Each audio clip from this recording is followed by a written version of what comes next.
In today's video, I'm going to show you how to design a clean, professional social media post in GIMP from start to finish. We'll build the canvas, set up guides for perfect alignment, prepare the background, isolate your subject, add strong typography, create a centered call to action button, and export everything in the best format for social media. If you want to save time and create better-looking posts faster, this tutorial is for you. And if this helps, make sure to hit that like button and subscribe for more easy software tutorials. All right, let's jump into GIMP. First, we need to set up the canvas correctly. Go up to File, then click New. Here, choose your pixel size based on the platform you're designing for. If you want a square post, use 1080 by 1080. If you want a vertical post for stories or reels, use 1080 by 1920. These are standard social media sizes that help your design look crisp and properly framed. Once the dimensions are entered, click OK. Now, by default, GIMP may fill the first layer with a background color, but for modern social graphics, transparency is often better. Open the Layers panel, which you can bring up with Ctrl and L if needed. Right-click the base layer and choose Add Alpha Channel. This gives your design transparency support.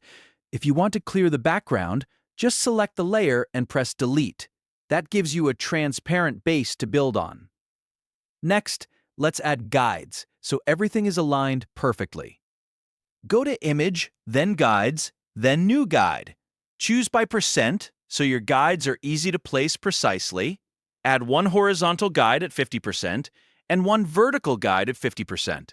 This creates a perfect center point on your canvas, which is extremely useful when placing your subject, headline, and button.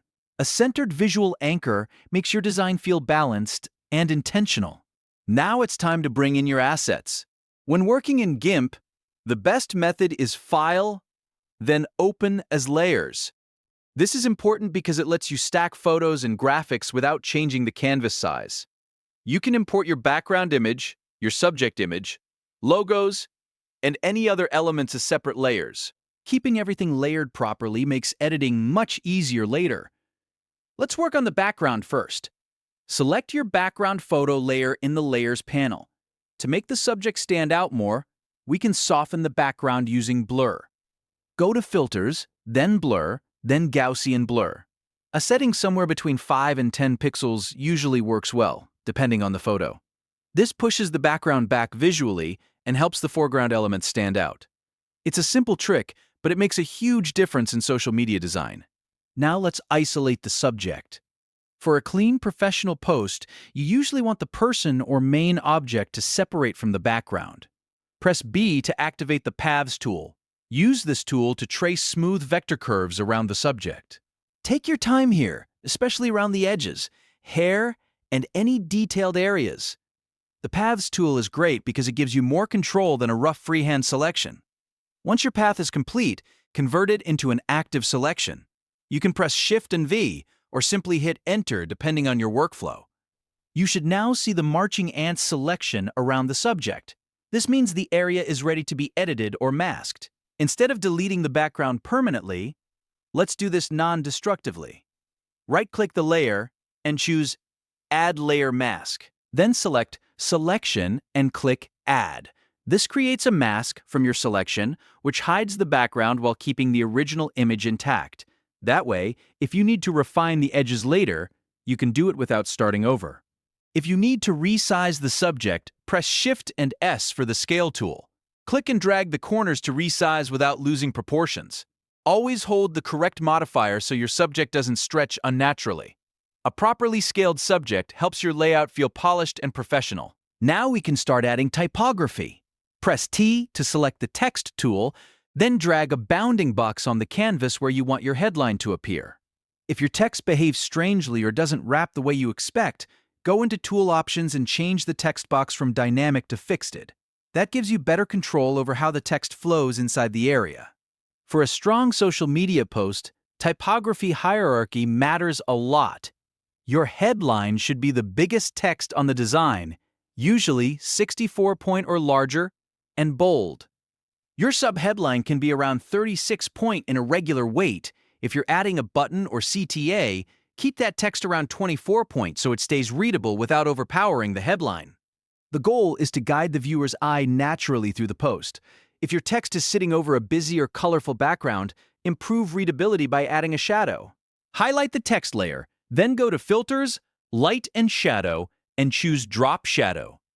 This helps the text separate from the background and makes it much easier to read, especially on mobile screens where users scroll quickly.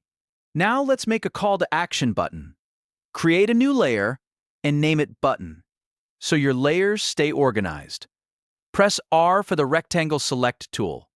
In the tool options, enable rounded corners, then drag out your button shape where you want it on the design. Rounded corners usually look cleaner and more modern for social graphics. Once the shape is selected, press Shift and B to use the bucket fill tool, then click inside the button shape to fill it with your chosen color. After that, press Ctrl, Shift, and A to instantly clear the selection boundary. This is a quick way to remove the active selection and keep working smoothly. Now we want the CTA text centered perfectly inside the button. Press Q to activate the alignment tool. Click your button shape, then hold Shift and click your CTA text layer as well. In the sidebar, choose Align Center of Target. This centers the text inside the button with precision, which makes the whole design feel much more professional. Small alignment details like this can completely change how polished your post looks. Before exporting, we need to make sure the color mode is correct for the web. Go to Image, then Mode, and confirm that it is set to RGB. RGB is the standard for web graphics, and it helps prevent colors from washing out when viewed on phones or social platforms. Finally, export your design.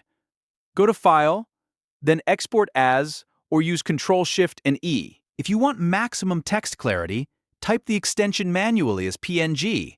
If you want to reduce file size for a large photo-heavy design, use JPG instead. Choose the format based on your goal, then save your finished post. And that's how you design a social media post in GIMP using a clean workflow from Canvas setup all the way to export. If you found this tutorial helpful, please hit the like button, subscribe for more step-by-step software guides, and let me know in the comments what app you want me to cover next. Thanks for watching, and I'll see you in the next one.